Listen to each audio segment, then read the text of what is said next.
하나님께로부터 난 자마다 죄를 짓지 아니하나니 이는 하나님의 씨가 그의 속에 거함이요 그도 범죄하지 못하는 것은 하나님께로부터 났음이라. 아멘. 이 세상에는 두 가지 종류가 있습니다. 하나님께로부터 난 자가 있고 사단으로부터 난 자가 있습니다. 아니 목사님, 세상으로부터 난 자도 있지 않습니까? 이렇게 물어볼 수 있어요.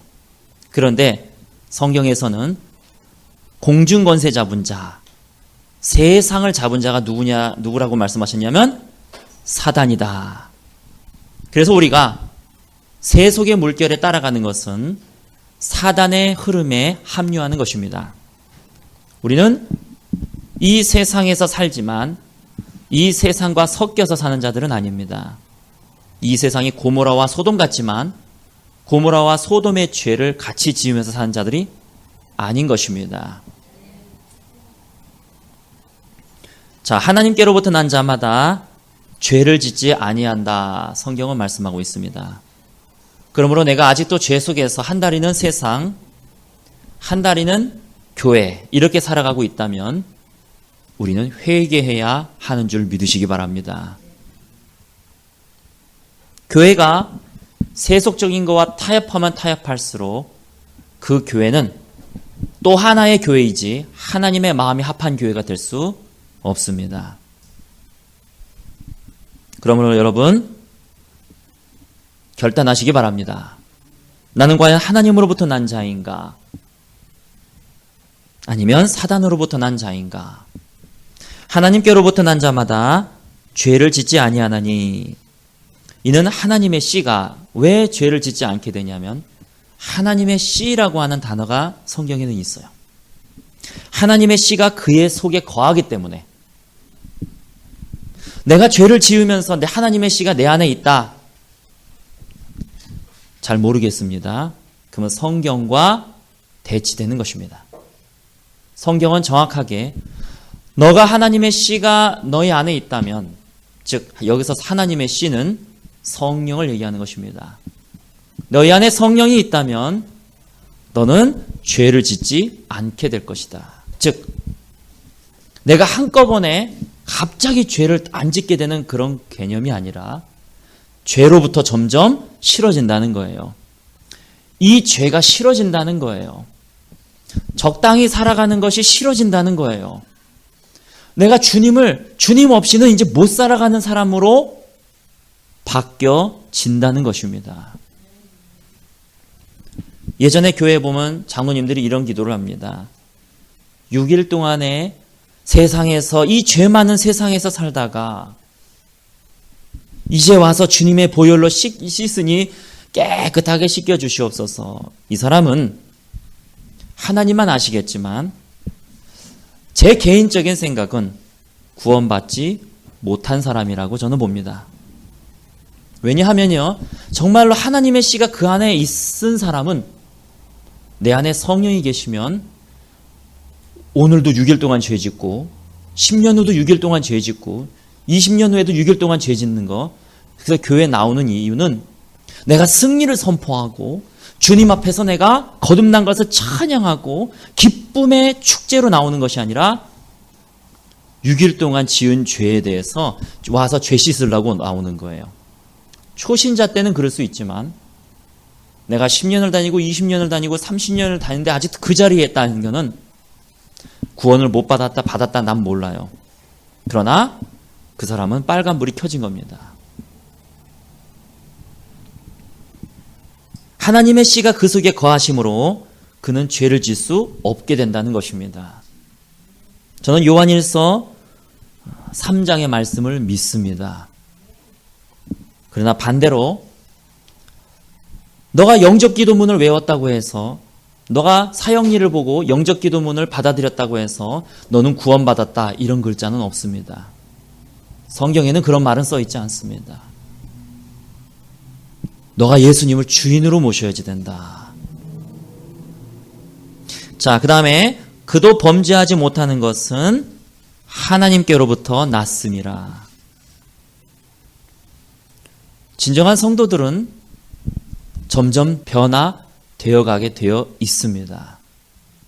그러므로 여러분, 내게 있어서 지금 변화가 없단다면 심각하게 자기 자신을 생각해야 됩니다. 다른 것은 다 가졌으되 내가 구원을 받지 못했다면 그게 무슨 의미가 있겠습니까? 그러나 다른 것은 다 못 가졌으되 내가 구원을 받았다면 내 이제 사함 받고서 예수를 안 뒤 나의 모든 것 다 변했네. 예수를 믿은 사람은 변화되어져 가고 있습니다. 매 순간 내가 똑같은 예배를 드리고 매 순간 내가 똑같은 생각을 하고 매 순간 내가 똑같은 죄를 저지르고 나의 관심이 이제 예전에는 세상일 수 있어요. 그러나 점점 이제 세상의 관심은 줄어들고 하나님에게 관심이 맞춰지지 않는다면 여러분 심각하게 생각하십시오. 그렇다고 우리는 세상을 떠나서 저 수도사처럼 굴에 들어가서 살아라는 얘기가 아니에요. 오리가 물에 떠 있습니다. 근데 어느 날 오리가 물에 빠져서 죽었어요. 아니 아무리 학자들이 생각해도 오리가 물에 빠진다는 것은 있을 수가 없는 일이에요. 오리는 항상 물에 뜨게 돼 있습니다. 신체 구조상. 근데 미국에 실제 있었던 일인데 사람들이 너무나 희귀해가지고 그 오리를 잡아서 연구를 했습니다. 죽은 오리를. 나중에 알고 봤더니 오리가 막 운동을 하면은 털에서 기름이 나온대요. 기름은 물에 뜨죠? 그래서 오리 털에 있는 기름 때문에 오리가 물에 뜨는 겁니다. 근데 이 오리가 게을리했어요. 운동을 안 했어요. 운동을 안 하니까 기름이 나오질 않는 거예요. 그냥 놀고 먹고 했던 이 오리가 어느 날 물을 봤더니 본능으로 물로 막 뛰어 들어갔습니다.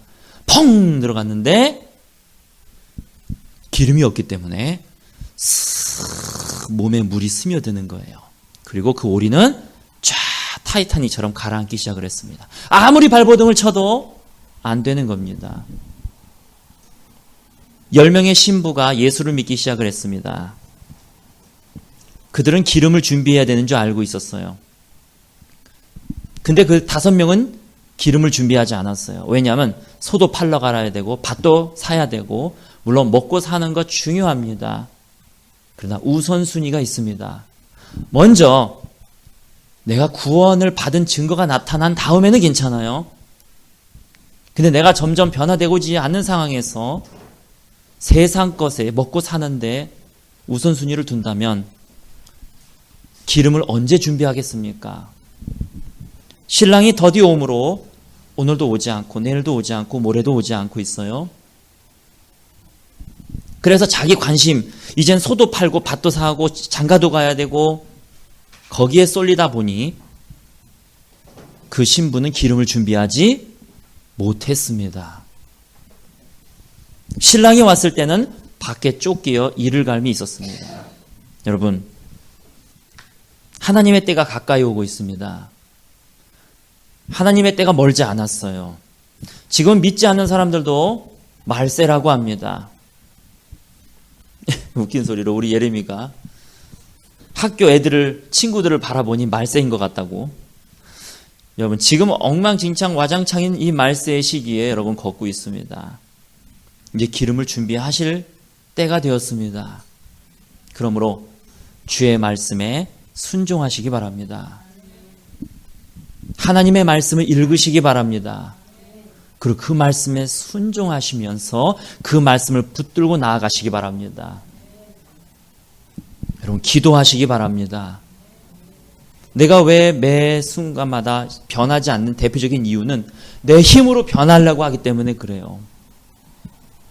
근데 기도하는 자는 성령의 능력으로 변화가 되는 줄 믿으시기 바랍니다.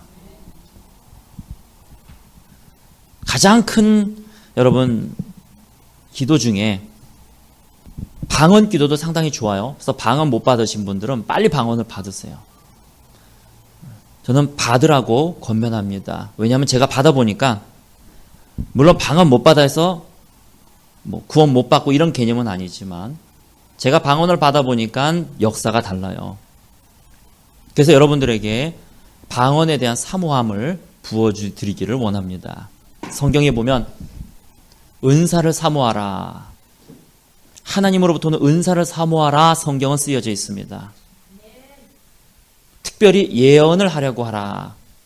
일단 방언부터 여러분 받으시고 그 다음에 예언의 은사도 사모하시기 바랍니다.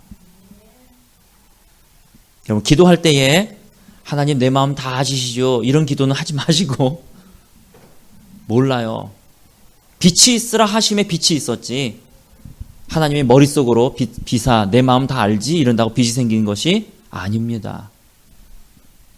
귀찮더라도 수고스럽더라도 입을 열어서 하나님 앞에 하나씩 하나씩 아뢰는 기도, 또 성령으로 충만함을 달라는 기도, 여러분 이 기도가 꼭 필요한 것입니다. 우리 한 절 더 보겠습니다. 시편 91편 말씀입니다.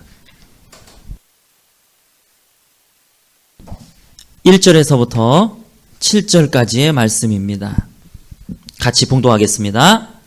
지존자의 은밀한 곳에 거주하며 전능자의 그늘 아래에 사는 자여, 나는 여호와를 향하여 말하기를 그는 나의 피난처요 나의 요새요 내가 의뢰하는 하나님이라 하리니 이는 그가 너를 새 사냥꾼의 올무에서와 심한 전염병에서 건지실 것이미로다.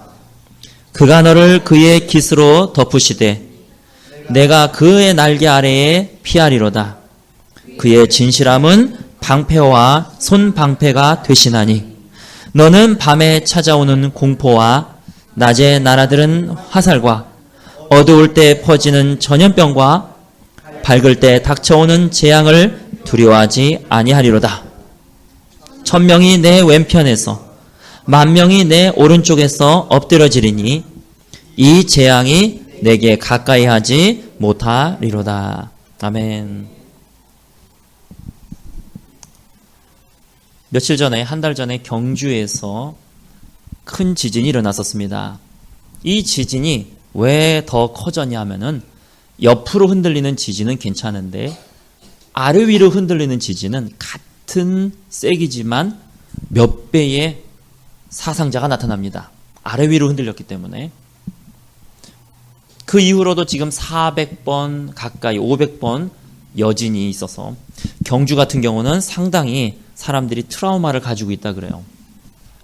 어떻게 우리나라에서 이런 일이 벌어지느냐. 예전에는 지진이 태평양 주변에 소위 그래서 환태평양 지진대, 그래서 캘리포니아에서부터 시작해가지고 이렇게 일본을 거쳐서 말레이시아로 내려오는 그런 지진대가 있었는데 우리나라는 그 지진대에 속해 있지 않았지만 이제는 우리나라에도 큰 지진이 나타나기 시작을 했지요. 마지막 시대에 갈수록 성경에 예언되어 있는 것은 자연재앙이 늘어나게 될 것이다. 예전에도 그런 지진이 분명히 있었지만 중요한 것은 그 주기입니다. 예전에는 100년에 한 번 있는 지진이 100년에 한 번 있을 법한 지진이 이제는 1년에 한 번씩 나온다는 거예요. 50년에 한 번이더니 30년에 한 번이더니 이제 1년에 한 번씩, 나중에는 1년에 두세 번이 될 것입니다.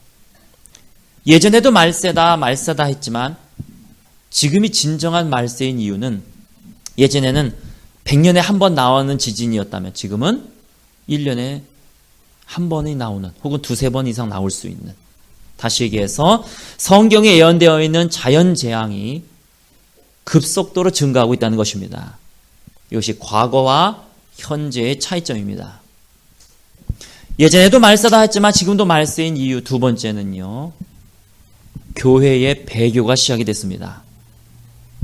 어느 한 예언에 의하면 제가 가장 존경하는 목사님이 데이비 윌커슨이라고 하는 목사님인데, 이 데이비 윌커슨 목사님은 이단까지도 존경할 수 있는 정말로 기독교의 가장 큰 거장, 우리나라에 한경진 목사님이 계셨다면 미국에는 데이비 윌커슨 목사님이 계셨습니다. 이 데이비 윌커슨 목사님이 어느 날 환상을 보게 됐어요. 근데 어떤 환상을 보게 됐느냐, 교회가 배교하는, 즉 여기서 말하는 배교는 이겁니다. 옛날에 중세시대에도 마녀 사냥이 있었어요. 예수 믿는 사람들 잡아다가 죽였습니다. 자기가 기득권을 살리려고, 천주교에서. 그러나 이제는 하나님이 없다라고 얘기하는 곳이 교회가 돼버렸어요. 여러분, 단순하게 예수 잘 믿는 사람들을 잡아다가 죽이고 핍박했다, 그게 아니라 이제는 교회에서 하나님이 안 계시다라고 가르치기 시작을 했다는 거예요. 도덕적으로 문제가 있었다, 그 개념이 아니라 이제는 교회에서 하나님은 없다, 부활은 없다. 이제 교회에서 부활이 있다라고 얘기하는 사람을 잡아주기 시작했다는 것이. 예전에는 교회의 도덕성의 문제였고 또 자기 기득권의 문제였지 하나님 자체를 부정하고 하나님의 하신 일에 대해서 부정하고 그러지 않았어요. 그래서 지금 이 시대가 배교의 시대라는 것입니다. 모 중학교 미션 스쿨에서도 교목이 나와가지고 부활은 없다. 이게 우리 주변에 있는 학교의 사정입니다.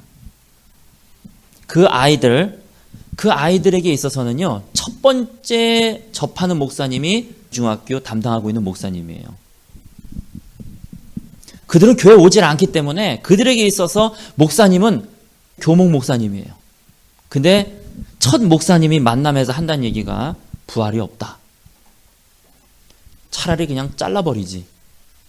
차라리 아무 말을 말지. 이런 교회의 배교가 시작이 되었습니다. 근데 그 데이비드 루커스 목사님 뭐라고 말씀하시냐?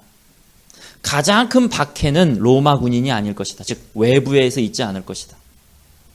가장 큰 박해는 배교한 교회에서 하게 될 것이다. 즉 예수님이 부활하지 않았다라고 하는 사람이 교회를 향해서 가장 큰 박해를 할 거라는 거예요. 저는 어느 순간서부터 수평이동에 대해서 찬성을 하기 시작을 했습니다. 저도 수평이동을 별로 안 좋아했어요. 왜 남의 교회를 뺏어와? 내가 새로 전도해서 하면 되지. 그래서 수직이동을 저는 생각했고 수평이동은 별로 좋아하지 않았는데 어느 순간서부터인가 수평이동은 반드시 필요하다. 왜? 지금은 교회가 다 같은 교회가 아니기 때문입니다. 어느 교회 가면은요, 영이 죽어요. 그리고 사람이 변화된 사람들까지도 세속적으로 바뀌어요. 어느 교회를 가니까 미국에 있는 어느 교회는 맥주 예배가 있어요. 예배 시간에 맥주를 마시면서 서로 친교하는 거예요. 그리고 앞에서는 공연이 이루어져요. 그게 예배래요. 뉴욕에 있는 어느 교회는 찬양 인도자가 동성연애자들이에요. 2명의 남자가 나와서 찬양 인도를 합니다. 그리고 동성연애를 반대하는 사람을 혐오해요. 성경에 써 있습니다. 동성연애는 죄라고 성경에 분명히 써 있습니다. 우리는 성경을 가장 큰 가치로 여깁니다. 하나님의 말씀이 그렇다면 그런 것이고 아무리 인간이 자기가 합리화시키고 자기 생각대로 분석하고 자기 생각대로 믿는다 하더라도 성경이 죄라고 하는 것은 죄입니다. 라고 얘기를 하면은요, 그런 사람들을 가장 혐오하는 게 뉴욕에 있는 교회입니다. 안 믿는 사람이 아니에요. 배교한 자들이에요. 왜? 자기가 배교한 것을 합리화시키기 위해서 순결한 주의 신부들을 핍박하는 겁니다. 아무리 지금 성이 개방이 되고 결혼 외에 부부관계를 맺고 이런 것들이 아무리 어쩌고 저쩌고 떠들어도 우리는 그것을 믿지 않습니다. 그건 인간의 생각일 뿐이요. 성경에 보면 뭐라고 써 있습니까? 오직 한 남자, 자기 인생에 있어서 오직 한 여자, 그것만 주님께서 허락하셨다. 그러므로 간통죄가 없어지고 불륜이 드라마에서 나오고 하더라도 우리는 그걸 쳐다보지도 않습니다. 하나님의 말씀이 우리의 가장 절대적인 기준임을 여러분 믿으시기 바랍니다. 근데 다른 교회에서 안 그렇다는 거예요. 어떤 교회 얘기를 제가 들었습니다. 뭐라고 얘기하냐면은 새벽 예배 시간에 한 30분 설교하고 30분 기도하는 그 새벽 설교 시간에, 근데 정확한 시간은 모르겠어요. 한 20분 가까이 뭐 하느냐, 앞에 헌금 낸 거 사람 이름을 호명하는 거예요. 누구 집사님 11조 냈습니다. 누구 집사님 못 냈습니다. 못 냈습니다. 그리고 10분 동안에 짤막하게 설교하고 기도하라는 거예요. 그거를 매일마다 한다고 여러분 생각해 보세요. 그리고 뭐라고 얘기하나, 이 목사님이 앞에서 이름이 호명이 돼야 하나님 생명책에 기록이 된다는 거예요. 성도들은 그런가 보다 그래요. 여러분, 잘못된 교회들이 성도들을 바보로 만들고 결국은 지옥으로 보내고 있습니다. 여러분, 그런 교회 다니면 천국 갈 거라고 생각합니까? 성경에 보면 뭐라고 써 있느냐면 거짓 선지자들을 조심하라. 이거는 거짓 선지자의 몫이 아니라 우리의 몫인 거예요. 성경 외에 이상한 것들을 가르치는 사람들, 거짓 선지자를 조심하라. 소경이 소경을 인도하면 구덩이에 빠질 것이요. 그 얘기는 뭡니까? 이 사람이 소경이라고 생각하거든 따라가지 말아라. 너도 똑같이 구덩이에 떨어진다. 너도 똑같이 지옥에 떨어진다라는 얘기예요. 너도 똑같이 지옥에 떨어진다. 제가 그걸 안 다음서부터는 성도들이 자기 영이 살기 위해서는 다른 교회를 찾아가야 된다. 데비 루카스 목사님 은퇴하신 다음에 그 교회에 타임스퀘어 처치거든요. 여러분 정말 유명하니까 인터넷으로 한번 보시기 바랍니다. 그 교회의 그 목사님이 이제 담임 목사님이 되셨어요. 그 당시에 911 9.11 사태가 일어났을 때입니다. 그때는 이제 데비 목사님, 빌커슨 목사님이 아직 사임하기 전인데, 그러니까 사임이라네, 은퇴하시기 전인데, 자기가 9.11 사태가 벌어졌을 때, 우리 이쁜이들 9.11을 아나? 뉴욕에 쌍둥이 빌딩이 있는데 아주 유명한 빌딩이 있어요. 그 빌딩이 쫙 무너졌지. 한순간에. 그 교회가 뉴욕에 있으니까 자기가 그 주변에 있는데 사람들은 막 저쪽에서 뛰어나오는데 그쪽으로 뛰어들어가는 사람이 있으니 소방관들, 우리로 말하자면 119 구급대원들, 그 사람들은 어떡합니까? 오히려 재난이 있는 곳으로 달려가잖아요. 사람을 구하기 위해서. 막 달려들어가면서 이 뭐라고 얘기하느냐, Run out! Go out이 아니라 Run out! 뛰어나오세요. 뛰어나오세요. 거기 있으면 죽습니다. 뛰어나오세요. 거기 있으면 죽습니다. 타이타닉호 무너져 점점 기울어져가는 타이타닉호에 탄 사람들에게도 뭐라 그러겠어요? 세월호에 탄 사람들에게도 Run out! 나오세요. 거기 있으면 죽습니다. 그러면서 그 목사님이 뭐라고 말씀하시느냐, Run out! 나오십시오. 소경이 인도하는 교회에서 나오십시오. 안 그러면 당신 죽습니다. 성경 외의 것을 가르치는 이상한 것을 가르치는 교회에서 나오십시오. 당신은 죽습니다. 당신에게 영적인 먹이를 주지 않는, 단지 기분만 좋게 만들어주고 이런 교회에서 나오십시오. 당신은 죽습니다. 텍사스 휴스턴에 있는 교회에서 목회자들이 법칙이 있다고 합니다. 설교를 할 때 법칙 첫 번째, 죄 얘기는 절대 하지 말아라. 죄 얘기는 절대 하지 말고 잘한다, 잘한다, 잘된다, 잘된다라고만 얘기해라. 긍정의 힘, 잘되는 나, 이런 거 쓴 사람. 그래서 불륜을 저지르고 와도요, 전혀 책망을 안 해요. 하나님이 다 잘되게 하실 겁니다. 이 얘기만 해요. 그런 교회로부터 나오라는 것입니다. 앞에서 헌금 이름 호명했다고 생명책에 기록됩니까? 그럴싸하게 들려요. 기도는 말로 선포해야 되지만 이런 거는 성경에 뭐라고 써 있습니까? 너희가 하는 일을, 오른손이 하는 일을 왼손이 모르게 하라. 그러면서 뭐라 그러셔요? 너가 초청할 때에 너의 형제들이나 너의 친구들을 초청하지 말아라. 왜냐하면 그들은 얻어먹고 너에게 다시 갚아주기 때문이다. 너가 초청할 때에는 너가 밥을 사고 싶거든 절뚝발이들, 장님들, 전은자들, 이런 사람들을 초청하라. 왜냐하면 그들은 받아먹고 너에게 도로 줄 수 없기 때문에. 누가 너에게 갚아줄 수 있다? 하나님이 너에게 갚아주시기 때문이다. 여러분, 이 마지막 시대에 하나님이 우리에게 주시는 말씀이 시편 91편. 너는 지존자의 은밀한 곳에 거주하라. 주님으로부터 떠나가지 말아라. 이 세상 거는 다 흔들리게 될 것이다. 그러니 너는 지금 기름을 준비해라. 지존자의 은밀한 곳에 거하며 전능자의 그늘 아래 거하라. 여기가 전능자의 그늘이라면 나는 이 안으로 들어가야 됩니다. 뭘로 들어갑니까? 예배드리고 말씀 읽고 기도하고, 그래서 난 이 자리에 들어가야 되는 겁니다. 아무리 피곤해도, 아무리 일이 바빠도 이 우선순위를 놓지, 먼저 그의 나라와 그의 의를 구하라. 오죽하면 주님께서 무엇을 먹을까 무엇을 입을까 염려하지 말아라. 공중의 새를 봐라. 다 입히고 먹이시는데 너희일까 보나 이 믿음이 적은 자들아. 무엇을 입을까 무엇을 마실까 염려하지 말아라. 먼저 그의 나라와 그의 의를 구하라. 여러분, 이 믿음이 없다면 구원받을 믿음이 없는 거예요. 가장 믿음의 완성이 구원의 믿음입니다. 막연하게 난 구원 받았지, 이런 믿음은 구원을 받을 수가 없어요. 막연하게. 그래서 성경에는 뭐라고 말씀합니까? 네 믿음을 시험하라. 네가 버림받을까 두렵다. 네 믿음을 시험하라.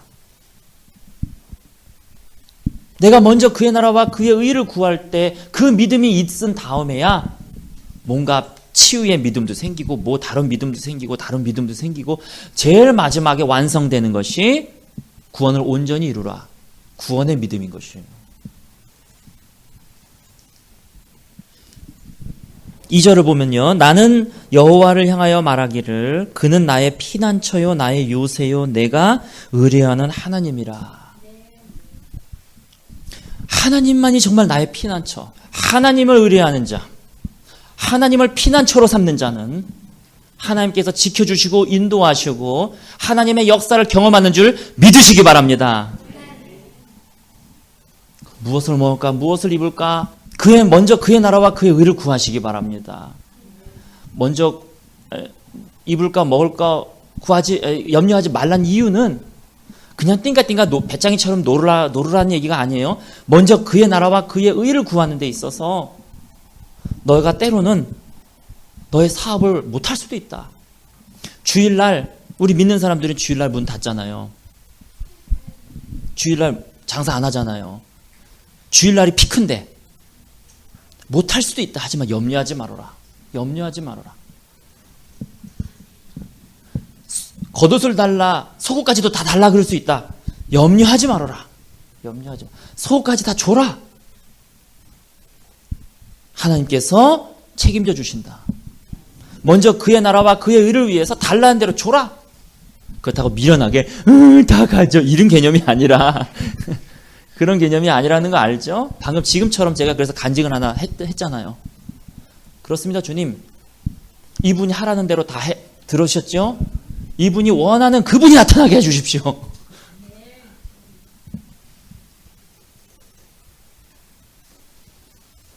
그 믿음이 있어야 구원이 완성이 됩니다.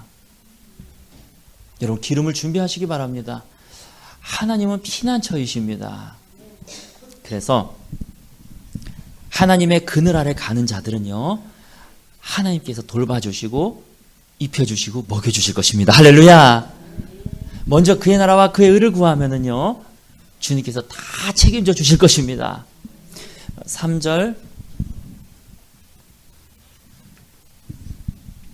이는 그가 너를 새 사냥꾼의 올무에서와 심한 전염병에서 건지실 겁니다. 5절에 보면 너는 밤에 찾아오는 공포와 낮에 날아드는 화살과, 6절에 어두울 때 퍼지는 전염병과 밝을 때 닥쳐오는 재앙을 두려워하지 아니하리로다. 1000명이 네 왼쪽에서 죽어도 10,000명이 너의 오른쪽에서 엎드려져도 이 재앙이 너에게는 가까이 하지 못하리로다. 할렐루야. 제가 미국에 잠깐 있을 때에 중고차를 하나 사가지고 몰았는데 이상하게 딱 주차를 하고 움직이면은요 그 주차했던 자리에서 뭐가 물이 이렇게 좀 수북히 있는 거예요. 이게 뭐지? 그리고 또 어느 곳에 또 주차를 하고 또 비키면 거기에 또 물이 수북히 좀 있는 거예요. 그러면은 좀 이렇게 검사도 받아보고 좀 해야 되는데 일단은 미국이니까 말이 안 통하잖아요. 한국말로 해도 못 알아듣는 그 용어 설명을 영어로 하면 알아듣겠습니까? 쿨런트 어쩌고저쩌고 막 쿨런트는 뭐야? 우리 저기로 냉각기 이러면 이해가 되는데 쿨런트 그럼 못 알아듣는 거예요. 어차피 이래도 못 알아듣고 저래도 못 알아듣고. 그러니까 또 무식하면 용감하다고 차에 대해서 모르니까 그냥 끌고 다니는 거예요. 뭐 어떻게 되겠지 뭐. 그리고 나중에 알고 봤더니 냉각수가 다 빠져버렸어요. 난 맨 처음에는 무슨 전자기기가 잘못됐는 줄 알았어요. 근데 냉각수가 다 빠진 상태로 몇 킬로를 다녔느냐. 여기서 부산까지를 왕복을 해버렸어요. 냉각수가 없는 상태로. 무식하면 용감합니다. 냉각수가 없을 때는 2, 3km도 가면 안 돼요. 근데 여기서 부산까지의 거리를 왕복을 했어요. 그러고 나서 나중에 그때까지도 몰랐어요. 차가 아무래도 이상해. 그래가지고 공업사에다 맡겼어요. 차 고친 비용이 엄청나게 날라왔어요. 놀랬죠. 이게 뭐야? 나중에 알고 봤더니 세상에 엔진이 다 타버렸어요. 그래가지고 엔진 갈아 끼느라고 엄청난 돈이 나왔어. 아니 우리는 그 물 새는 거 조금, 그것도 냉각수 개념도 별로 없어. 이거 새는 거 조금 뭐 막으면 되지 했는데 우리가 냉각수 없이 다니는 동안에 엔진이 다 타버렸어요. 여러분 무식하게 다녀라 이런 뜻이 아니라 저는 그때 알았어요. 하나님이 나를 보호하고 계시는구나. 불났으면 벌써 불났죠? 하나님이 나를 붙들고 계시는구나. 하나님이 나를 인도하고 계시는구나. 여러분 7절에 1000명이 내 왼편에서 10,000명이 내 오른편에서 엎드려지나 이 재앙이 너희에게 가까이 하지 못하리로다. 그러므로 여러분 기도하고 말씀 보는 것은 수지 맞는 장사인 것입니다. 하나님의 오른손이 날 붙들고 계신다는 것을 경험하게 되는 것입니다. 우리가 살아가면서 한 치 앞도 모릅니다. 무식하면 용감할 수도 있습니다. 그러나 하나님의 젖는 자의 그늘에 거하는 자에게는 하나님이 반드시 주의 천사들을 보내주셔서 지켜주시고 인도하시고 함께 하시는 줄 여러분 믿으시기 바랍니다. 할렐루야.